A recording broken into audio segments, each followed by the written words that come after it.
Alright, ladies and gentlemen, welcome back to the channel. The Tennessee Titans just got a very impressive win on the road against the Green Bay Packers to put them at 7-3 on the season. And I really liked the resilience tonight.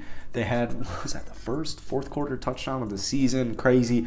Ryan Tannehill, he did plenty. We'll talk about that interception a little bit later on. The defense did plenty. Derrick Henry, he did enough.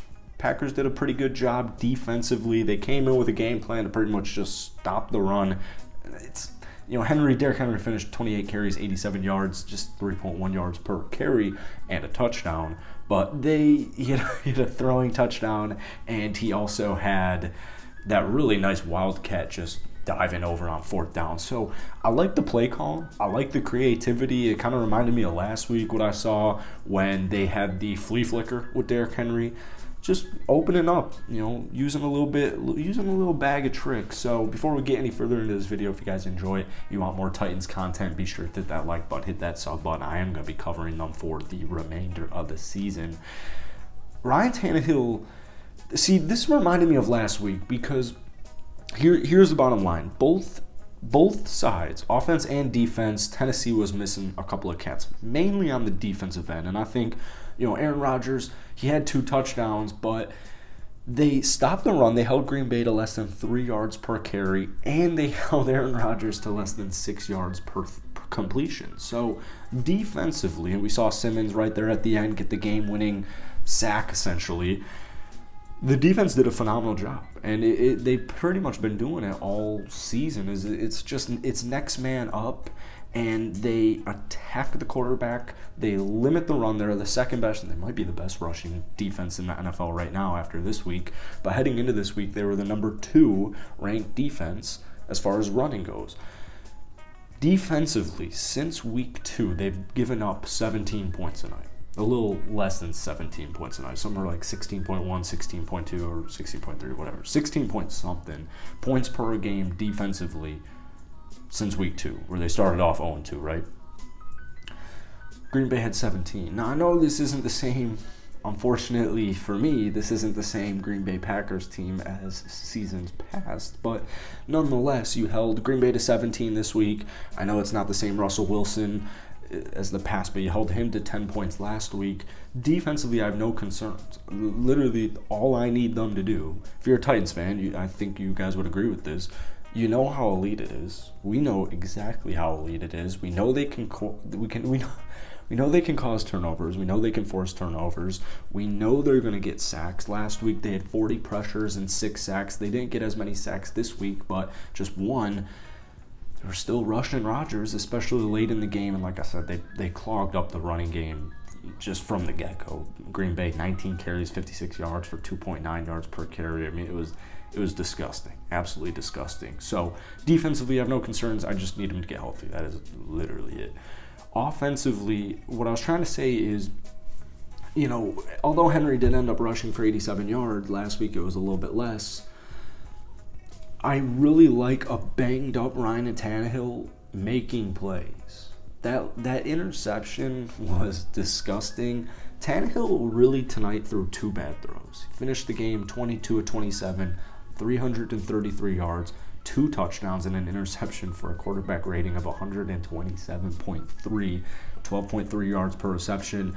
Now, see the jersey, I'm not a huge fan at the defensive scheme tonight, but Derrick Henry is that good, and you got to prep for it. So Tannehill did what he had to do. In fact, he did more than he had to do. You start the game off on the first drive with Treylon Burks. He finished tonight's game, the rookie out of Arkansas, who's back from injury. He is the X factor to me. Him and actually Westbrook-Ikhine, a little bit more of a quiet night for him. 2 receptions for 28 yards. We saw him go off last week against Denver, but this week it was Treylon Burks, and a healthy Treylon Burks, man, he has speed. He is a playmaker, and that is exactly what you need on this offense to pair up with Derrick Henry, an elite superstar. Ryan Tannehill, he's going to make bad throws. There are going to be some times where you're just like every quarterback does it, where you're like, that wasn't necessarily what I wanted. That was kind of doggy desperate, like the interception, but for the most part, he's going to go out there, he's going to do his job, and he's going to get you the win, and he's going to make enough throws that he needs to make.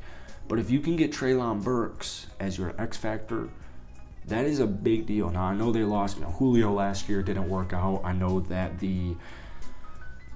why am I blanking on it? Oh my God, A.J. Brown. I know the A.J. Brown situation, if it was not $30 million a year, maybe he would still be on the Tennessee Titans, but $30 million a year, that's a lot of money. So Titan fans seem to, let me know what you guys think about that, and let me know what you think about the wide receiver room right now, but I kind of agree with a lot of my comments saying, yeah, he would do a lot for us, but for $30 million, it's kind of crazy.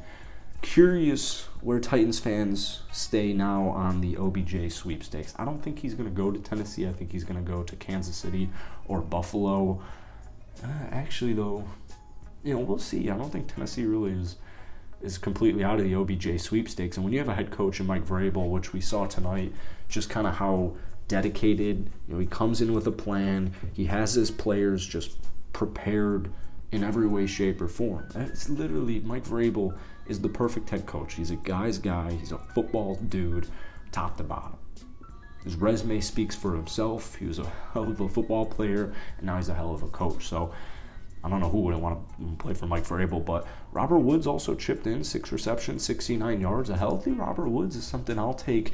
And what we saw a little bit of last week in Austin Hooper, 4 receptions, 36 yards, but more importantly, 2 touchdowns. That second touchdown where he pretty much got absolutely leveled, that was a very impressive catch. So Austin Hooper heading into this season, it was one of those signings where I was expecting a lot more. I was expecting Austin Hooper to be a lot more involved in the passing game, and we kind of started to see it happen. His name popped up in trade rumors, not really Titan trade rumors, but desperate teams looking for tight ends like Tampa Bay or what have you.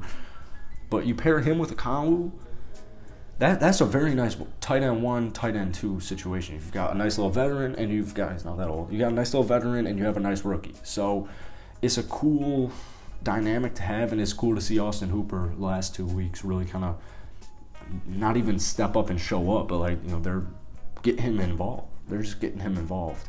So altogether, it was a really solid game for Tennessee. They completely dominated time of possession. Their second quarter, that it was 12 minutes. They had the ball. Green Bay 2 minutes, something like that.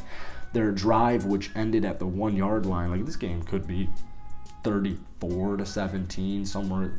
Tennessee easily could have scored 30 points, but they opted to go for it on 4th and goal, which made sense, and it ended up working out perfectly. But that drive was 11 and a half minutes, 12 minutes, something crazy. So this was probably the first time I ever recapped a team that my favorite team just lost to. So let me know what you guys are thinking. A little bit of a late night here, so hit that like button, hit that subscribe button, show some Titans love down below if you guys want more Titan content. I love reading what you guys have to say. You guys have blessed the channel in the last couple of weeks, or last week.